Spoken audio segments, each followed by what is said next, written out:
देश की बात करते हैं और राजधानी दिल्ली की तस्वीर सबसे पहले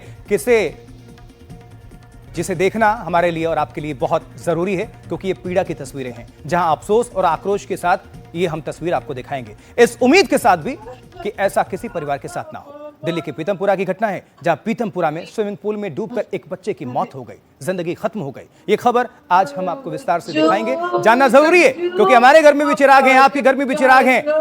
आखिर उनके साथ किस तरह का ये खिलवाड़, जिम्मेदार कौन, जवाबदेही किसकी, ये सारे प्रश्न हैं।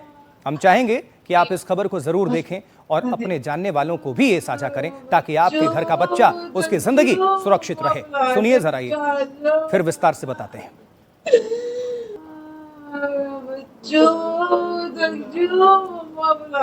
स्विमिंग पूल में ये बच्चा डूब गया, उसकी जिंदगी खत्म हो गई और ये संवेदनशील खबरें। आज एक और तस्वीर सामने आई जो बेहद झकझोरने वाली है। इस खबर ने भी एक मां को बेहद पीड़ा पहुंचा दी और साथ में उन करोड़ों लोगों को भी बहुत दुख पहुंचाया जिन्होंने अहमदाबाद विमान हादसे के बाद सीताबेन की वो तस्वीरें देखी थी। आपको याद होगा एक मां का वो वीडियो जो विमान हादसे के बाद वायरल हुआ था। सीताबेन उस वीडियो में अपने बच्चे की तलाश में बदहवास होकर सड़क पर दौड़ रही थी। आप ये वीडियो भी देख रहे हैं, पहले जरा इसको देख लीजिए। इसमें 3 किरदार आपको नजर आएंगे, विस्तार से बताएंगे ये इंपॉर्टेंट वीडियो क्यों है। यही मां जो सड़क पर भाग रही थी, वो वीडियो जिसमें आपने इनको देखा हुआ था, यही बच्चा था।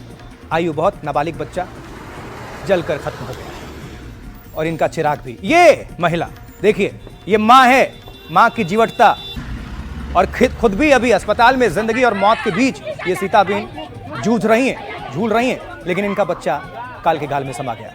आपको अब ये जो तस्वीरें हम कह रहे थे कि क्यों इंपॉर्टेंट है, देखिएगा।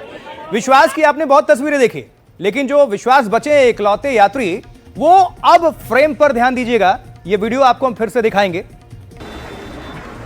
ये देखिए, पहले तो ये देखिए कि इस कार के आगे वो सीताबेन भाग रही हैं, दौड़ रही हैं, चीख पुकार, उनको समझ नहीं आ रहा होगा कि क्या हुआ, कैसे करें, अपने बच्चे को कैसे बचाएं। लेकिन अब ये वीडियो देखिए, ये चिल्ला रहे हैं, यहाँ आवाज दे रहे हैं। और जरा गौर करिएगा, वो जो शख्स आ रहा है सामने दूर से, ये विश्वास है। ये पहली तस्वीर थी और इनसे पूछा गया आप कौन हो, क्योंकि वहां से तो कोई आ ही नहीं रहा था जिंदा बचा हुआ। उन्होंने बताया, उन्होंने दावा किया कि भाई मैं यात्री हूं, विमान में सवार था और मैं बच चुका हूं। किसी को यकीन नहीं हुआ, लेकिन जब तक समझ में आया उनको अस्पताल भेजा गया। और एक जो तीसरा उसमें किरदार है वो संधू, जिन्होंने तुरंत एम्बुलेंस को कॉल किया था। ये 3 कड़ियां इसमें है, 3 तस्वीरें, 3 लोग इस एक विजुअल के अंदर। अब आज की अगली तस्वीर यानी तीसरी तस्वीर बेंगलुरु से होगी, जिसमें रैपिडो ड्राइवर ने अपनी महिला सवारी को थप्पड़ जड़ दिया। जी हां, बताया जा रहा है कि ड्राइवर बहुत तेज बाइक चला रहा था, जिसका महिला ने विरोध किया और पैसे देने से इनकार कर दिया। अब इसके बाद सड़क पर दोनों के बीच देर तक बहस हो गई, बात बढ़ती चली गई और आखिर में रैपिडो ड्राइवर ने महिला को थप्पड़ मार दिया, जिसके बाद वो सड़क पर गिर पड़ी। पुलिस फिलहाल इस मामले की पड़ताल कर रही है, तफ्तीश कर रही है। ये आपको वीडियो दिखा रहे हैं, देखिए सर, लाल घेरे के अंदर।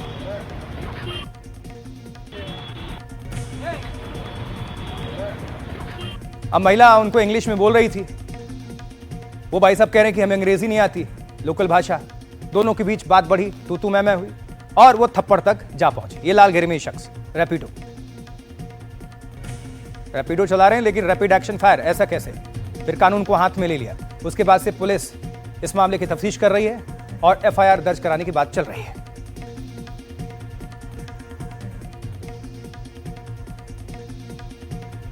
और आज पूरे दिन एक और तस्वीर चर्चा में रही। हनीमून पर अपने पति राजा रघुवंशी की हत्या करने वाली सोनम का एक नया वीडियो सामने आ गया। कहा जा रहा है कि यह वीडियो राजा रघुवंशी की हत्या से कुछ घंटे पहले का है। दरअसल सोनम और राजा जब ट्रैकिंग कर रहे थे, उसी दौरान सामने से आ रहे कुछ लोग वीडियो शूट कर रहे थे। ऐसे में सोनम और राजा उनके कैमरे में कैद हो गए। आज हम आपको यह खबर भी कुछ नई जानकारियां इसके साथ दिखाएंगे। अब देखिए जरा ये पहले तस्वीर।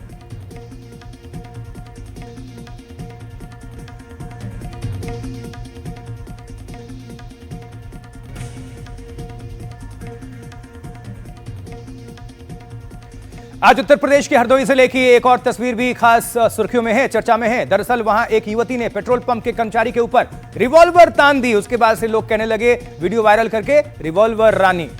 इस घटना का सीसीटीवी फुटेज आज सोशल मीडिया पर वायरल है और इस मामले में आरोपी युवती के खिलाफ कार्रवाई शुरू हो चुकी है। यह तस्वीर भी आपको साथ साथ दिखा रहे हैं,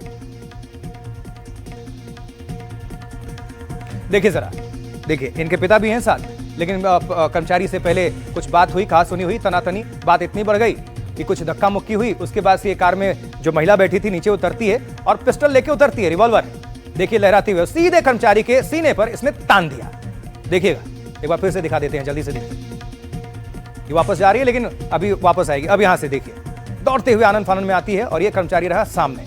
अब ये देखिए निकाल दिया रिवॉल्वर और इसके सीने पे रिवॉल्वर तान दिया। इसलिए इनको कहा जा रहा है रिवॉल्वर रानी। ऐसे किसी भी घटना को एनडीटीवी और हम सभी किसी को भी बढ़ावा नहीं देना चाहेंगे, क्योंकि आपने भी अगर कानून को हाथ में लिया फिर कानून अपने मुताबिक कार्रवाई कर रही है। जल्दी से आगे बढ़ते हैं। भारतीय जनता पार्टी के वरिष्ठ नेता और गुजरात के पूर्व सीएम विजय रूपाणी का आज राजकीय सम्मान के साथ अंतिम संस्कार कर दिया गया है। इस मौके पर केंद्रीय गृह मंत्री अमित शाह और गुजरात के मुख्यमंत्री भूपेन्द्र पटेल भी मौजूद रहे। विजय रूपाणी की पत्नी अंजलि रूपाणी ने पुष्पांजलि देकर नम आंखों के साथ उन्हें अंतिम विदाई दी। भावुक कर देने वाला यह पल। आज विजय रूपाणी का एक 9 साल पुराना वीडियो भी पूरे दिन सुर्खियों में रहा है, चर्चा में रहा है, जिसमें वो शानदार अंदाज में देशभक्ति का गीत गाते हुए नजर आते हैं। ये तस्वीरें और अब वो वीडियो जिसकी हम चर्चा कर रहे हैं, जो गीत गा रहे हैं विजय रूपाणी, वो भी सुनिए साहब।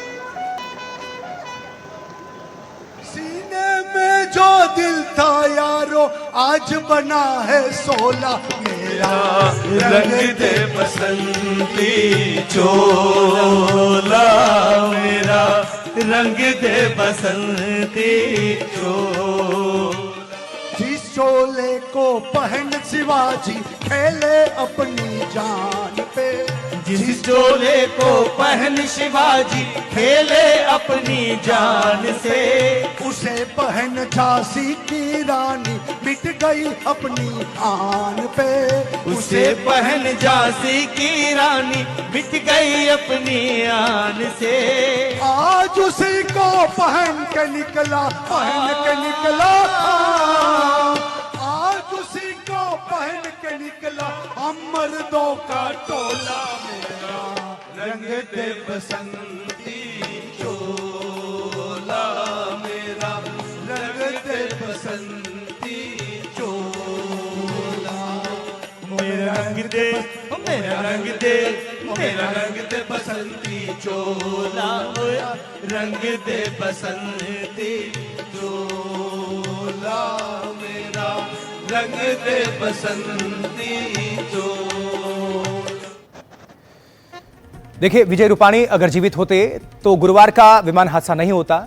अब विस्तार से वो खबर जिसके बारे में पूरा देश पिछले 4 दिनों से जानना चाह रहा है और एनडीटीवी भी पूछ रहा है कि अहमदाबाद में हुए विमान हादसे में किसी की जिम्मेदारी बनती है या नहीं, और ऐसे गंभीर मामले पर भी किसी की जिम्मेदारी तय होगी या नहीं।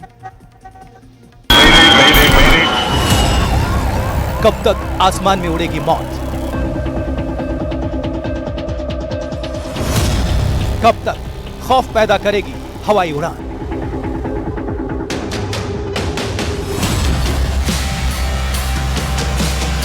महीने भर 5 हेलीकॉप्टर हादसे कैसे? कब तक टूटता रहेगा भरोसे का पुल? हादसों का जिम्मेदार कौन? कब तय होगी जिम्मेदारी?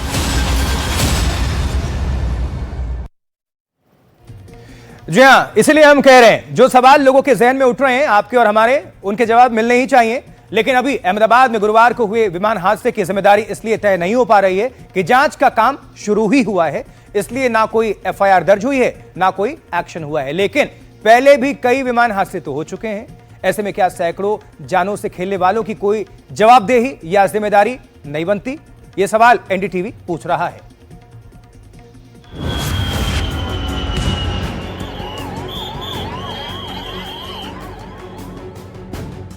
अगर अहमदाबाद में विमान हादसा नहीं होता तो गुजरात के पूर्व सीएम विजय रूपाणी हमारे बीच होते।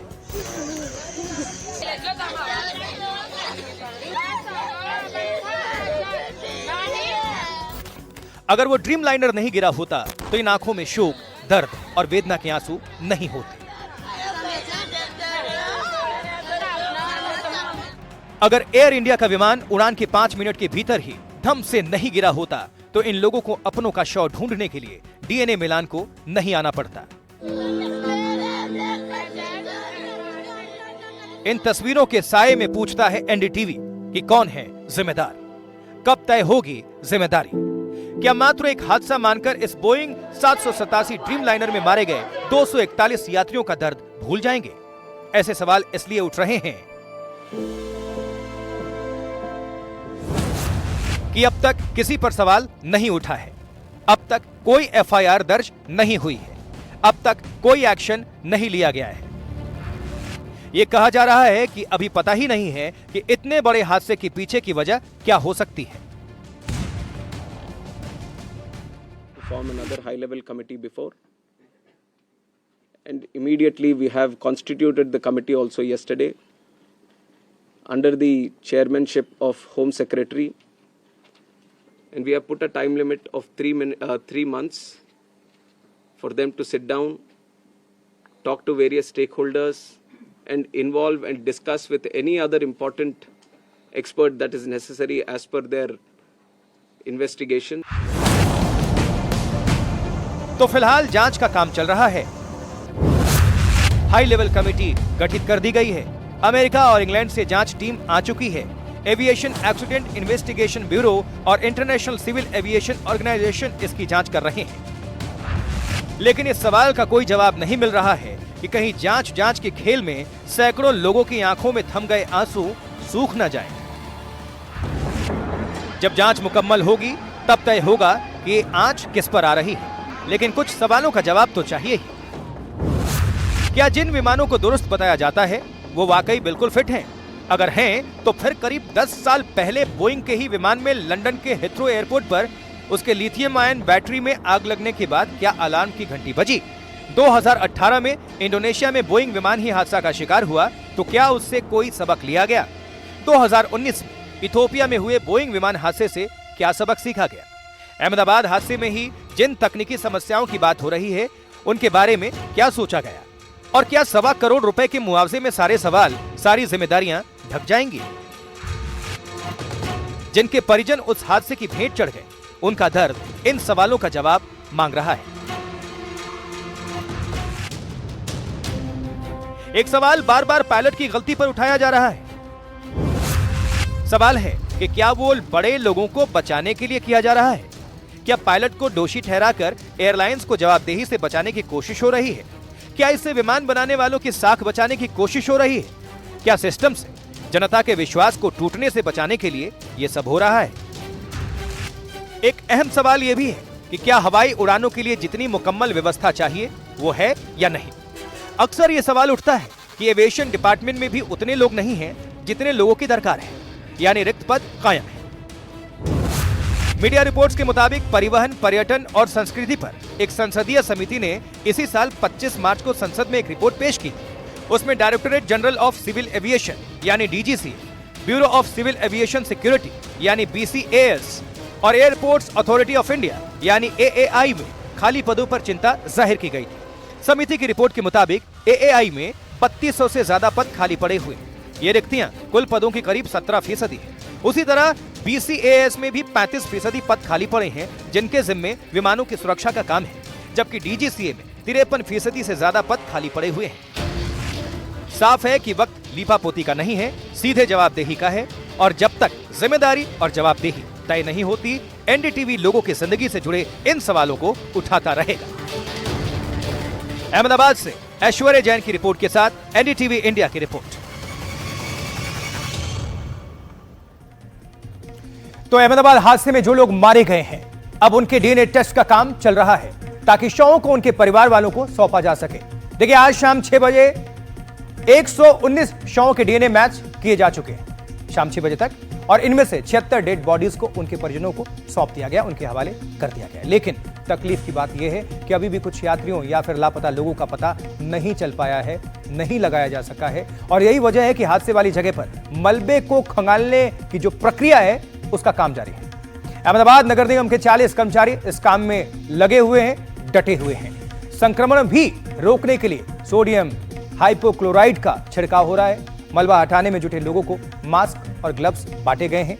मलबा हटाने के दौरान कॉकपिट वॉइस रिकॉर्डर भी बरामद हुआ है। CVR। और जैसा कि हमने आपको बताया, मलबा हटाने के दौरान सीवीआर यानी कि कॉकपिट वॉइस रिकॉर्डर मिल चुका है। लेकिन सीवीआर होता क्या है, इससे कौन सी जानकारियां हासिल हो जाएंगी? इससे पता चल सकता है कि दुर्घटना से पहले कॉकपिट में क्या चर्चा हो रही थी। क्या पायलट किसी तकनीकी खराबी की बात कर रहे थे? क्या मौसम की स्थिति पर बातचीत हो रही थी? ये साथ साथ आपको हम दिखा रहे हैं ग्राफिक्स के जरिए। क्या किसी इमरजेंसी को लेकर बातचीत तो नहीं हो रही थी? ये उसमें सब कुछ रिकॉर्ड मिलेगा। हादसे से पहले पायलट ने मेडे कॉल क्यों किया था? मेडे कॉल आपको पता ही है, यानी कि आखिरी कॉल, जिंदगी खतरे में, बचाना हो तो बचा लीजिए। पायलट और एटीसी के बीच क्या बातचीत हुई थी? दोनों के बीच कोई कोऑर्डिनेशन थी या नहीं? क्या एटीसी ने कोई विशेष निर्देश यानी गाइडलाइंस जारी किए थे? ये इसमें डिटेल्स सारी मिल जाती हैं। और कोई अलार्म या फिर दूसरी असामान्य आवाज तो इसमें कैद नहीं हो गई। क्या हवाई जहाज के इंजन में कोई खराबी आई थी? यह सब कुछ इसमें कैद होगा। यानी कि जो ये प्रक्रिया है, जो जांच है, उसमें इसकी भूमिका कॉकपिट वॉइस रिकॉर्डर की इंपॉर्टेंट है। अब आपको बता दें, जो ये डेटा है, इसे समझने में आपको बताने की मदद मिलती है। विमान के क्रैश होने की वजह क्या थी, यह भी आपको पता चलता है। लेकिन यह बात सही है, हवाई यात्रा सड़क और रेल की तुलना में आज भी सबसे ज्यादा सेफ है, सुरक्षित मानी जाती है। लेकिन हवाई हादसे में बचने की संभावना बेहद कम हो जाती है। अहमदाबाद में बोइंग के ड्रीमलाइनर विमान के हादसे में बस एक यात्री की किस्मत बहुत मजबूत थी, मतलब लाइफलाइन है तो छीना नहीं जा सकता। भगवान ने लिखा होगा, बच गया। लेकिन वो हादसा जितना भीषण था, जितना भयावह, जितना दर्दनाक था, उसके बाद हवाई यात्रा से लोगों को कैसे डर लगने लगा है, वो उनकी ही जुबानी पूरी कहानी। अहमदाबाद में और उत्तराखंड में जो घटना हुई है, दोनों घटनाओं को देखते हुए तो बहुत डर लगता है फ्लाइट में सफ़र करने से।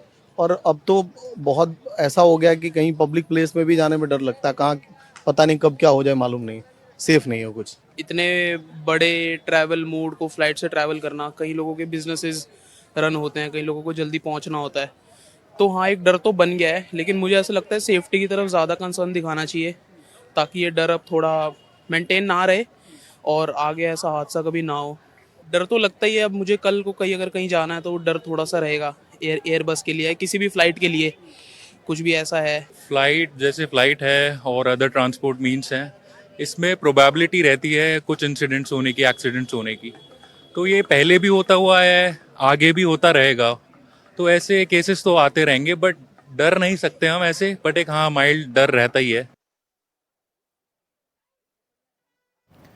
अब चलिए कुछ डिटेल्स आपको दे देते हैं जो आसमान में इमरजेंसी हुई। जैसे कुछ तस्वीरें भी दिखा देंगे और कुछ जो डेटा है। जैसे लुफ्तांसा का विमान फ्रैंकफर्ट हैदराबाद, ये उड़ान जो है, अब देखिए हवाई अड्डे ये लौट गया विमान। बम की संदिग्ध धमकी मिल गई थी, कॉल मिल गया था, थ्रेट।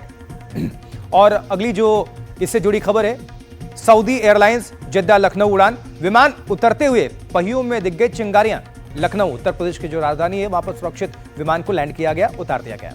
अब एयर इंडिया हांगकांग से दिल्ली की उड़ान, ये हांगकांग एयरपोर्ट लौट गया विमान। ये सब हाल फिलहाल की खबरें बता रहे हैं और खासकर आज की खबरें बता रहे हैं, क्योंकि इसी से जुड़ी हुई तमाम जिंदगियां हैं। जो कहते हैं ना कि आशंका से भरी हुई, आदमी डर जाता है, लोग डर जाते हैं। तो तकनीकी गड़बड़ी के बाद ये विमान लौट गया, जिसकी चर्चा कर रहे थे। अगली खबर ये है इसी से जोड़कर कि एयर अरेबिया का जो विमान है, उसमें टेक्निकल खामी आ गई, गड़बड़ी हो गई। जयपुर में रनवे से ये विमान लौट गया। जबकि ब्रिटिश एयरवेज लंदन चेन्नई उड़ान भरने के बाद ही यह विमान लौट गया और हवा में पता चली तकनीकी गड़बड़ी।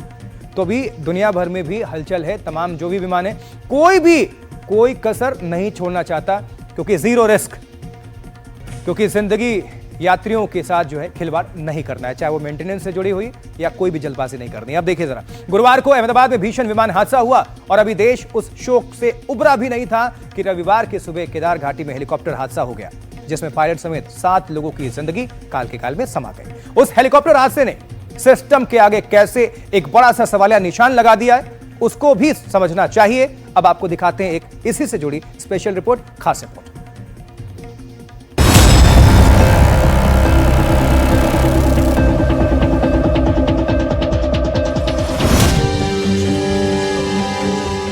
ये चेहरे आज भी हमारे बीच मुस्कुरा रहे होते अगर केदार घाटी में हेलीकॉप्टर हादसा नहीं हुआ होता।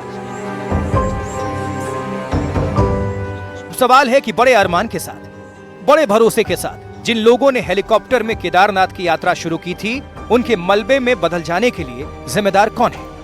आज एनडीटीवी ये सवाल पूछ रहा है कि 15 जून की सुबह केदार घाटी में हेलीकॉप्टर हादसे का जिम्मेदार कौन है, जिसमें 7 लोगों की जान चली गई। फिलहाल तो सिस्टम ये बताने में जुटी है कि हादसा हुआ कैसे। हमारा एक मिनी वेदर स्टेशन भी है वहाँ पे, जिससे कि जो केदारनाथ जी में ही है, जिसके द्वारा होती है। IMD का भी स्टेशन हमारे यहाँ वहाँ पे लगने वाला है, और बाकी हमारे वेदर सर्विलांस कैमरास भी हैं।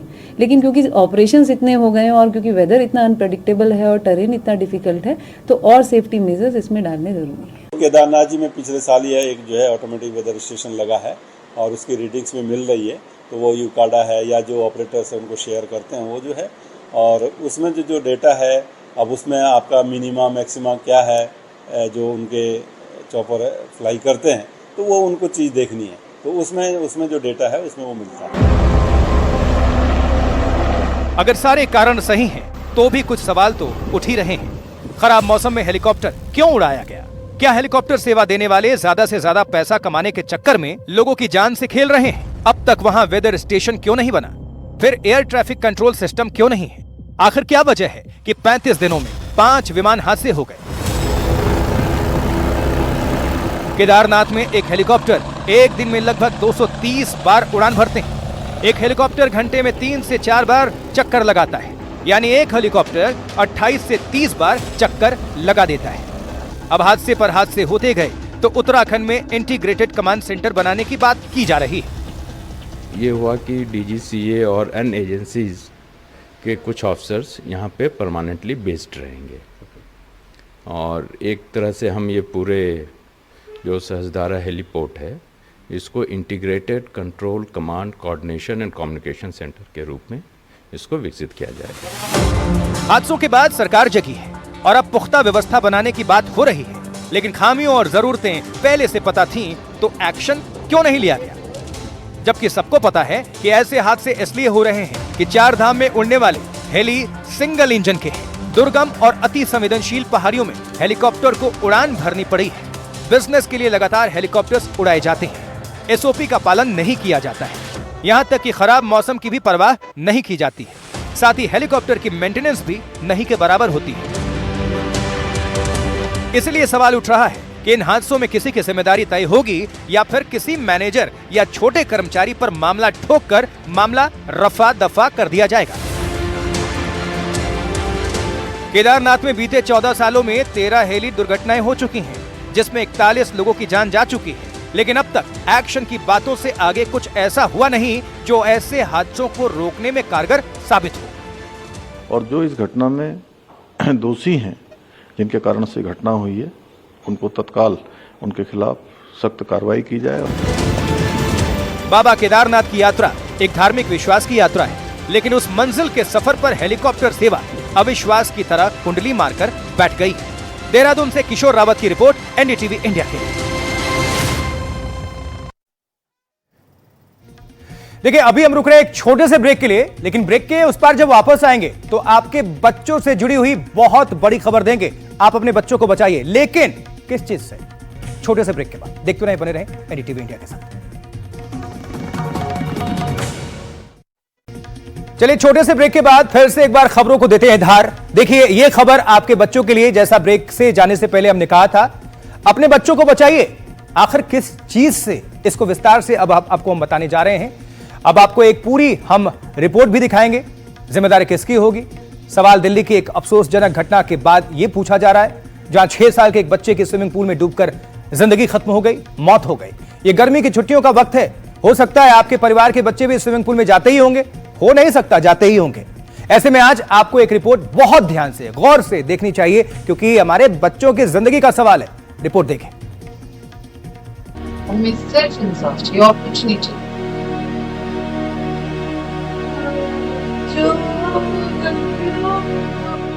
इस तस्वीर को देखने के लिए हिम्मत चाहिए। इस मां का बेटा अब सिर्फ तस्वीरों में रह गया है। बच्चे का नाम है तक्ष, उम्र सिर्फ 6 साल। दिल्ली के प्रीतमपुरा इलाके में नगर निगम के स्विमिंग पूल में यह दर्दनाक हादसा सामने आया है। शुक्रवार को स्विमिंग पूल में डूबने से 6 साल के तक्ष की जान चली गई। तक्ष शालीमार बाग के एक स्कूल में क्लास 1 में पढ़ रहा था और यहाँ अंबेडकर नगर कॉलोनी में अपने नाना नानी और माँ के साथ रहता था। हमने डॉक्टर से पूछा, डॉक्टर ने बोला ये ब्रॉड डेड है, हमारे पास डेड ही आया है। बच्चे में कोई जान नहीं थी, सांस नहीं थी जब हमारे पास आया। हमने उनसे पूछा कि क्या हुआ, उन्होंने बोला कुछ नहीं, ये बस पहले तो खेल रहा था, उसके बाद टूटने लग गया, हमने एकदम इसको निकाल दिया बाहर। 3 से 5 सेकंड में हमने उसको बाहर निकाल दिया, लेकिन वो डॉक्टर के अकॉर्डिंग वो 3 से 5 सेकंड में बाहर नहीं निकला है, वो अच्छा टाइम तक रहा है पानी में। उन लोगों की लापरवाही के चक्कर में हमने अपना बच्चा खो दिया। वहाँ पे कोई CCTV कैमरास नहीं है, कोई लाइफ जैकेट्स नहीं है, कोई इंस्ट्रक्टर नहीं है, कोई ट्यूब्स नहीं है, कुछ नहीं है। उन्होंने बच्चे के ऊपर बिल्कुल नजर नहीं रखी, जिस वजह से हमने अपना बच्चा। पुलिस से मिली जानकारी के मुताबिक शुक्रवार सुबह तक्ष बच्चों के साथ स्विमिंग के लिए गया था। इनमें एक 14 साल और दूसरा 10 साल का है। तीनों बच्चे एक साथ पुल में उतरे, लेकिन थोड़ी देर बाद जब बाकी दोनों बच्चे बाहर निकले तब तक्ष उन्हें नहीं दिखा। बच्चों ने गार्ड को बुलाया, गार्ड ने पुल में तक्ष को देखा, उसे बाहर निकाला और अस्पताल पहुंचाया, लेकिन तक्ष बचाया नहीं जा सका। पुलिस ने इस केस में लापरवाही का मामला दर्ज किया है। एमसीडी का कहना है कि ये जो स्विमिंग पूल है इसको किसी ने लीज पर ले रखा है और ये एमसीडी की होल्डिंग नहीं है। लीज को लेने की वजह से एमसीडी जो है और क्योंकि एमसीडी का कम्युनिटी सेंटर है और तक्ष की यहाँ पर डूबकर मौत हुई, इसको लेकर के जो माता पिता है वो कह रहे हैं कि यहाँ सुरक्षा मानकों की अनदेखी की गई थी, सिक्योरिटी कैमरा यहाँ पर मौजूद नहीं था। इस बीच बच्चे की मां ने आरोप लगाया है कि स्विमिंग पूल को लीज पर लेने वालों ने उनके ऊपर केस वापस लेने का दबाव बनाया है। पूल के ऑनर जिन्होंने भी उनको लीज पे ले रखा है, हमको ऑफर किया कि आप हमसे 5 लाख 10 लाख रुपए ले लीजिए, आप इस केस को रफा दफा करें, आप हमसे पैसे ले लें और इस बात को आगे ना करें, ना कोई कार्रवाई करें, इसको यहीं का यहीं खत्म कर दें। हमें पैसे नहीं चाहिए, हमें सिर्फ इंसाफ चाहिए और कुछ नहीं चाहिए। तक्ष के माता पिता पिछले कुछ सालों से अलग अलग रह रहे हैं, जबकि तक्ष अपनी मां और नाना नानी के साथ रह रहा था। पिता ने भी इस मामले में लापरवाही का आरोप लगाया है। हम जो छानबीन कर रहे तो हमें पता चला कि वहाँ कोई इंस्ट्रक्टर नहीं था, कोई गाइडलाइन नहीं हुई और वहाँ पे कोई CCTV फुटेज भी नहीं मिली है अभी तक। हमें अभी तो कोई फुटेज सामने नहीं आई है। हमें पता चला कि वहाँ कोई CCTV कैमरा ही नहीं थे, उसकी कोई छानबीन कर ही नहीं रहा। क्योंकि मुझे लगता है कि शायद सरकार भी इस चीज़ के लिए लापरवाही कर दे। इसी हफ्ते दिल्ली के अलीपुर थाना क्षेत्र के एक वाटर पार्क में भी बच्चे की डूबकर मौत हो गई थी। वो बच्चा भी सिर्फ 7 साल का था। पुलिस दोनों मामलों की पड़ताल कर रही है, लेकिन सवाल उठता है कि इन परिवारों का जो नुकसान हुआ उसकी भरपाई दुनिया की कौन सी दौलत कर सकती है।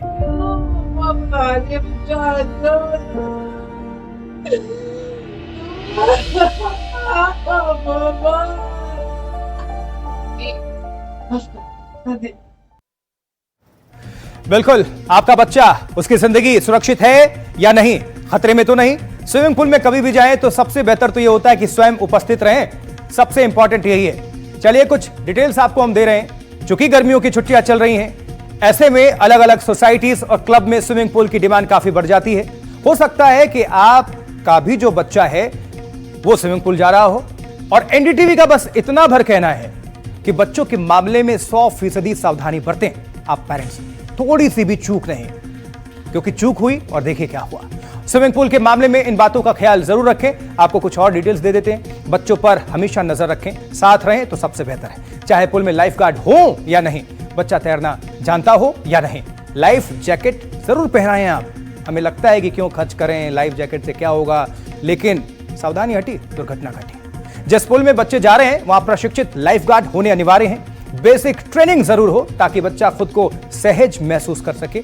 बच्चे को सर्दी, खांसी, स्किन इन्फेक्शन है तो उसे स्विमिंग ना करने दें। पुल के नियम जरूर बता दें, जैसे दौड़ना नहीं है, किसी दूसरे बच्चे को धक्का नहीं देना है, इस बात का ध्यान रखें। मौज मस्ती हो लेकिन खतरा ना मोल ना लें। पूल का पानी नियमित रूप से साफ होता हो। बच्चों के स्विम सूट, गॉगल्स, कैप सही और आरामदायक होने चाहिए। बहुत देर तक पानी में रहने से हाइपोथर्मिया का खतरा होता है और हाइपोथर्मिया में शरीर का तापमान खतरनाक रूप से घट जाता है। खाना खाने के कम से कम 30 मिनट बाद ही स्विमिंग के लिए आपको अपने बच्चे को भेजना चाहिए। और सबसे बड़ी बात वही हमने कही कि खुद अगर मौजूद हो तो वो सबसे बेहतर होता है। बच्चों के साथ अगर आप रहेंगे तो उनका मन भी लगता है, मनोरंजन भी होता है और वो खुद को बहुत सेफ फील करते हैं। अब देखिए, ऐसे हादसों से अभिभावकों के अंदर, पेरेंट्स के अंदर डर तो बैठता ही है, बच्चों में भी बैठता है, लेकिन कहीं ना कहीं उनके अंदर की एक हिम्मत भी टूट जाती है। अब जो दर्दनाक हादसा हुआ, इस दर्दनाक हादसे के बाद हमने अलग अलग जगहों के स्विमिंग पूल्स, उनके रखरखाव और वहां पर कैसे बच्चों को ट्रेनिंग दी जा रही है, इसको लेकर हमने एक रियलिटी चेक किया है। चलिए अब जानने की घड़ी है तो जान लेते हैं कहां क्या कुछ स्थिति है।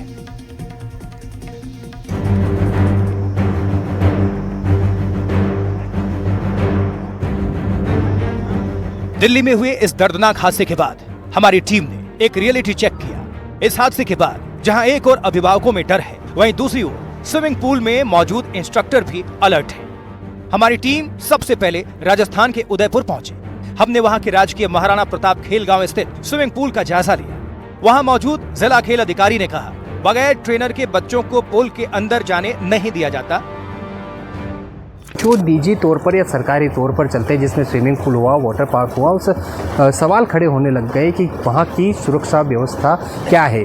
उसी को ध्यान में रखते हुए आज हम आए हैं उदयपुर के खेल गांव स्थित स्विमिंग पूल पर, जो राजकीय पूल है, जहाँ पर प्रशिक्षण के तौर पर अभी काफ़ी बच्चे यहाँ पर आ रहे हैं और प्रशिक्षण प्राप्त कर रहे हैं। इसके बाद हमने गुरुग्राम के लगून अपार्टमेंट के स्विमिंग पूल का रियलिटी चेक किया। गुरुग्राम में मौजूद अन्य सोसाइटीज ने अपने स्विमिंग पूल दिखाने से इनकार कर दिया, लेकिन इस सोसाइटी के लोगों से हमने बातचीत की। उन्होंने हमें बताया कि सोसाइटी के छोटे बच्चे जो स्विमिंग के लिए आते हैं, उनके साथ में एक अडल्ट स्विमर होना जरूरी होता है। जो भी पेरेंट हमसे पूल चलाने के लिए, स्विमिंग करने के लिए, परमिशन के लिए आएगा, उसको एक फॉर्म भरना होगा जिसमें लिखा होगा कि अडल्ट स्विमर छोटे बच्चे के साथ पूल में हमेशा प्रेजेंट रहेगा। स्विमिंग पूल के रूल्स और रेगुलेशंस हैं, उन्हें यहाँ पर मेंशन किया गया है। साथ ही साथ जो टाइमिंग्स है स्विमिंग पूल की, वो भी यहाँ पर मेंशन की गई है। और जो सबसे ज़रूरी पार्ट यहाँ पर होता है वो होता है CPR। खासतौर पे जो भी रेजिडेंशियल अपार्टमेंट्स में स्विमिंग पूल्स है, वहाँ पर जो कोच हैं, लाइफ गार्ड्स हैं, उन्हें CPR देना आना चाहिए। जो दिल्ली में हुआ, ऐसे हादसे बताते हैं कि स्विमिंग पूल में सुरक्षा इंतजामों की अनदेखी की जाती है। इसी को लेकर हमारी टीम नोएडा सेक्टर 150 स्थित एस वुल्फशायर सोसाइटी पहुंची और जाना क्या इस सोसाइटी में स्विमिंग करने आने वालों के लिए कोई सुरक्षा इंतजाम है, क्या स्विमिंग पूल का संचालन करने के लिए जिन नियमों का पालन करना चाहिए वो यहाँ हो रहे हैं या नहीं। स्विमिंग पूल में लोग यहाँ स्विमिंग भी कर रहे हैं, छोटे छोटे बच्चे आप यहाँ देख सकते हैं जो स्विमिंग करने के लिए आते हैं। सुरक्षा इंतजामों का होना बहुत जरूरी है। इस तरीके से यहाँ के जो मैनेजर हैं, स्टेट मैनेजर हैं, उन्होंने बताया और हम यहाँ पर अपनी आंखों से भी देख सकते हैं कि किस तरीके से यहाँ लाइफ जैकेट रखी हुई है, ट्यूब रखा हुआ है, लाइफ गार्ड खड़े हुए हैं। इस तरीके से रियलिटी चेक में सोसाइटी में ये देखा गया कि यहाँ जो सुरक्षा इंतजाम है स्विमिंग को लेकर वो सारे हैं। नोएडा से NDTV इंडिया के लिए हर्ष पांडे। चलिए आगे बढ़ते हैं। आज की एक और खबर से आपको हम रूबरू करवाते हैं और ये खबर है कहां से? उत्तर प्रदेश के हरदोई से।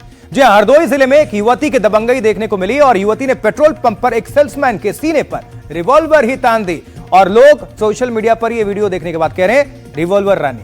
हालांकि इसको प्रमोशन नहीं दिया जा रहा है क्योंकि जैसी करनी वैसी भरनी हो जाती है, फिर कानून अपना काम करता है और कर भी रहा है। देखिए इतनी गोलियां, इन्होंने कहा कि इतनी गोलियां मारूंगी कि घर वाले पहचानने से इनकार कर देंगे।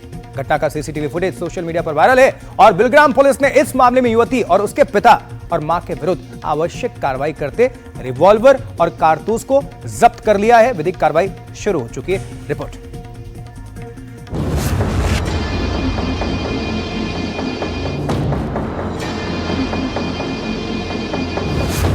यह कोई फिल्म की शूटिंग का सीन नहीं है, ना ही यह कोई फिल्मी अफसाना है।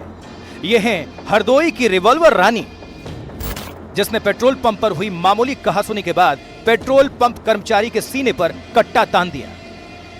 युवती ने सेल्समैन को डराया, धमकाया और कहा कि इतनी गोली मारूंगी कि घर वाले भी पहचान नहीं पाएंगे। लेकिन क्यों? कर्मचारी का गुनाह बस इतना था कि सेफ्टी नियमों को लेकर कर्मचारी ने CNG भरते समय परिवार को गाड़ी से बाहर आने के लिए कहा था। यह घटना 15 जून की है, जब कहासुनी के बाद बात इतनी बढ़ गई कि अरीबा खान ने कार से लाइसेंसी रिवॉल्वर निकाली और कर्मचारी रजनीश के सीने पर तान दी। सवाल कई हैं, लेकिन सबसे बड़ा सवाल यह है कि क्या आम लोगों में इतनी हिम्मत आ गई कि वो किसी कर्मचारी को गोली मारने की धमकी दे दें? CCTV में कैद इस डरावने मंजर ने सोशल मीडिया पर तहलका मचा दिया।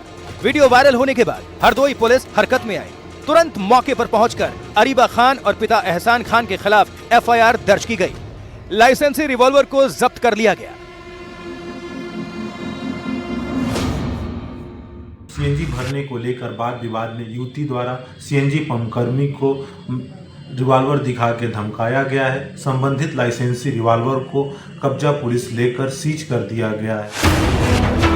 कोई इसे दबंगई का नया चेहरा बता रहा है तो कोई सवाल उठा रहा है कि आखिर लाइसेंसी हथियारों का दुरुपयोग कब रुकेगा।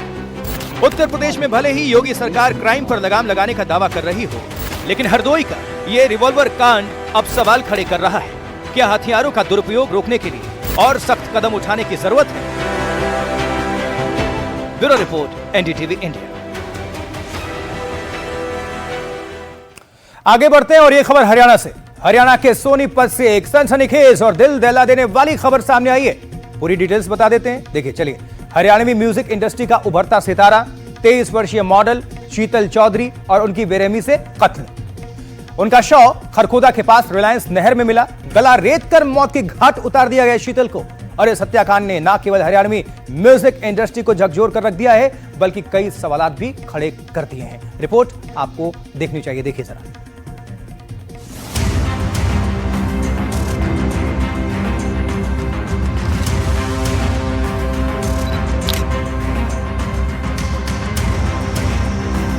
सोनीपत का खरखोदा इलाका, जहां रविवार की देर रात रिलायंस नहर में एक युवती का शव तैरता मिला। शव की पहचान हुई पानीपत की रहने वाली शीतल चौधरी के रूप में, जो हरियाणवी म्यूजिक इंडस्ट्री में मॉडलिंग के साथ साथ सोशल मीडिया पर अपनी अलग पहचान बना रही थी। गले पर गहरे कट के निशान और शरीर पर चोटें इस बात की गवाही दे रही थीं कि ये कोई हादसा नहीं, बल्कि एक सुनियोजित हत्या थी। नेहा ने ये मुकदमा दर्ज कराया था कि मेरी बहन लापता हो गई है। उसके बाद में पुलिस ने इन्वेस्टिगेशन में करके डेड बॉडी का पता किया कि यहाँ सोनीपत थाना खरखोदा में डेड बॉडी बरामद हुई है। शीतल की बहन नेहा ने बताया कि 14 जून को शीतल गांव अहर में एक हरियाणवी एल्बम की शूटिंग के लिए गई थी, लेकिन वो वापस नहीं लौटी। नेहा ने थाने में गुमशुदगी की शिकायत दर्ज की थी, लेकिन रविवार को शीतल का शव नहर में मिला। जो हमारी नहर है इसमें कार डूब गई थी और वो कार इसराना का रहने वाला एक लड़का था, सुनील नाम का, उसकी गाड़ी थी वो। और उसके बाद उस गाड़ी को निकाला गया। जो लड़का था उसमें, जो ड्राइवर उसको चला रहा था, वो तैर के बच गया था कि ये इसी गाड़ी में ये लड़की थी, ये लड़का इसको लेके गया हुआ था। इसी ने इसका हो सकता है इसने हत्या की हो, क्योंकि उसको चोटें हैं। पुलिस की जांच में एक नया मोड़ तब आया जब शीतल के दोस्त सुनील का नाम सामने आया। बताया जा रहा है कि शीतल आखिरी बार सुनील से ही मिली थी। अब पुलिस ने सुनील को हिरासत में ले लिया है। एफआईआर दर्ज कर ली गई है और इसी कर हम उस लड़के को काबू करके उसको अरेस्ट कर। पुलिस ने बताया कि शीतल शादीशुदा थी और उनका 5 महीने का एक बच्चा भी था। 4-5 साल से इनकी आपस में दोस्ती थी। सबस तरीके से अभी कारण का कुछ पता नहीं है। तो शीतल का डिस्प्यूट चल रहा था, कोई वो अपने हस्बैंड से अलग रह गई। कोई बच्चा भी था शीतल का, कोई 5-6 महीने का बच्चा बचा रहे हैं। इस हत्याकांड ने कई सवाल खड़े कर दिए हैं। क्या शीतल को शूटिंग के बहाने फंसाया गया? क्या सुनील इस साजिश का हिस्सा है? और सबसे बड़ा सवाल, शीतल जो एक शादीशुदा महिला थी और जिनका 5 महीने का बच्चा है, उनके निजी जीवन का ये विवाद इस हत्या से कैसे जुड़ा है? उनके 1.6 लाख से ज्यादा इंस्टाग्राम फॉलोअर्स हैं। उनके वीडियो और तस्वीरों को देखकर उनकी जिंदादिली की तारीफ करते थे। शीतल चौधरी की हत्या एक ऐसी गुत्थी है जो हरियाणवी म्यूजिक इंडस्ट्री और सामाजिक रिश्तों की गहराइयों को कुरेद रही है। क्या ये हत्या एक सुनियोजित साजिश थी? क्या सुनील सच छुपा रहा है? और क्या शीतल के निजी जीवन का कोई राज इस हत्याकांड की वजह बना? Bureau report, NDTV India.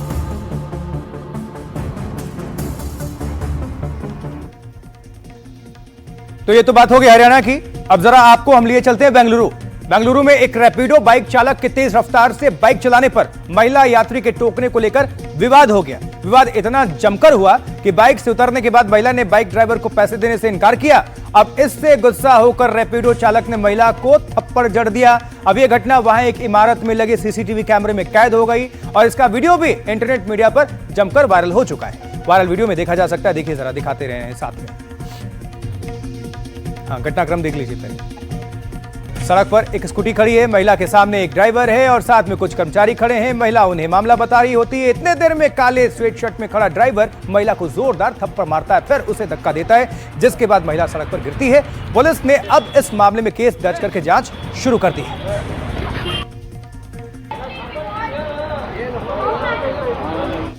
खबरों में बढ़ेंगे आगे। राजा रघुवंशी हत्याकांड का एक नया वीडियो अब सामने आ चुका है। यह वीडियो तब का है जब मेघालय की राजधानी शिलोंग में सोनम और राजा ट्रैक कर रहे थे।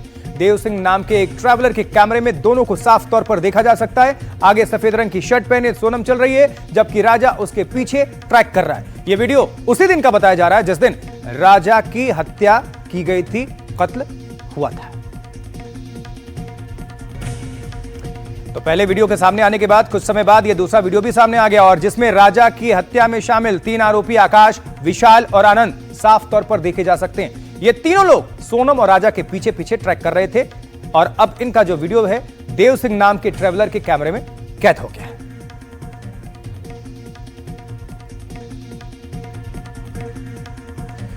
चलिए, अब इस मामले में एक नया मोड़ भी सामने आ गया। राजा के बड़े भाई सचिन ने मीडिया के सामने दावा कर दिया कि सोनम और उसके परिवार पर तंत्र क्रिया करने का आरोप लगा दिया। उन्होंने राजा की मौत को एक नरबली बताया। अब उनका मानना है कि सोनम ने अपने पिता की सेहत में सुधार लाने के लिए सोनम ने राजा की हत्या कर दी। अब ये भी एक थ्योरी है। तो टोटका इसलिए जैसे पापा ने फोटो उल्टी लगाई थी, जब मेरा भाई मिसिंग हुआ था उस टाइम में चाहता फोटो उल्टी लगा देते, तो जो सोचने पे मजबूर करता था अपने मुंह से जो निकलता हम बोल सकते हैं कि जो फोटो उल्टी लगाई थी, फिर जिस जगह पे उनको लेके गए थे वो जगह भी मैं सुना तंत्र वंत्र की जगह पे है वहाँ पे, तो वहाँ भी ऐसा इन्हें कुछ करा गया। तो वो एक चीज़ माइंड करती है सोचने में, जैसे आप में भी हो या आप भी हो तो भी सोच सकते हो यदि आपको कोई ऐसा बताएगा तो उसने सोचा कि नरबली भी कर सकते हैं। आज पापा को अटैक आया था, 2 अटैक आ गए थे, अभी तक कुछ नहीं हुआ, अब तो अटैक नहीं आ रहा ही है। और मेरे भाई के टाइम पे सब बोलते बन गया था, बैठते बन गया था, आपने देखा होगा उस टाइम पे। तो चीज़ें मजबूर करें सोचने के लिए कि एक 60 साल के व्यक्ति को बचाने के लिए 30 साल के बच्चे की बलि दे दी ने, ये सोचता हम तो, वो कुछ भी नहीं। और अब मौसम की बात। 15 दिनों के ठहराव के बाद इस सप्ताह भारत के अधिकांश हिस्सों में मानसून की बारिश होने की संभावना है। अब देखिए, आईएमडी के मुताबिक अगले 2 दिनों में गुजरात, मध्य प्रदेश, महाराष्ट्र, छत्तीसगढ़, बिहार, झारखंड और पश्चिम बंगाल में बारिश की संभावना है। देश में सालाना बारिश का 70% मानसून के दौरान ही होता है और मानसून के 15 दिन रुकने की वजह से जून के महीने में अभी तक देश के कई इलाकों में अनुमान से काफी कम वर्षा हुई है। आईएमडी के अनुसार देश के करीब 470 जिलों में अनुमान से कम बारिश हुई। इसमें असम है, बिहार है, झारखंड है, उत्तर प्रदेश, महाराष्ट्र और मध्य प्रदेश के कई जिले शामिल हैं।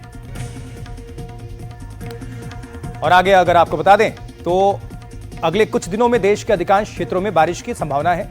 अब तक काफी सूखा भी रहा है। 469 जिलों में अधिकतम कम बारिश हुई है। तो ये भी आपको हम डिटेल्स दे रहे हैं और लगातार आपको बताएं कि हर एक बड़ी खबर पर तो हमारी नजर थी। हमारी कोशिश थी कि इस बुलेटिन में आप सभी तक, चाहे पूरब, पश्चिम, उत्तर, दक्षिण, देश के किसी भी हिस्से से बड़ी खबर हो वो आप सभी तक पहुंचा दें और इसके अलावा देश के अलावा दुनिया की भी हर बड़ी खबर पहुंचा दें, क्योंकि हमने शुरुआत ईरान और इजराइल जंग के साथ ही की थी। तो आज के यानी ट्रिपल के खबरों की खबर में मेरे साथ आशुतोष चतुर्वेदी के साथ इतना ही। कल फिर आपसे होगी मुलाकात शाम 7 बजे और फिर 9 बजे। लेकिन एनडीटीवी इंडिया पर खबरें लगातार जारी हैं, इसलिए आप जुड़े रहें, देखते रहें एनडीटीवी इंडिया। आप सभी दर्शकों को नमस्कार।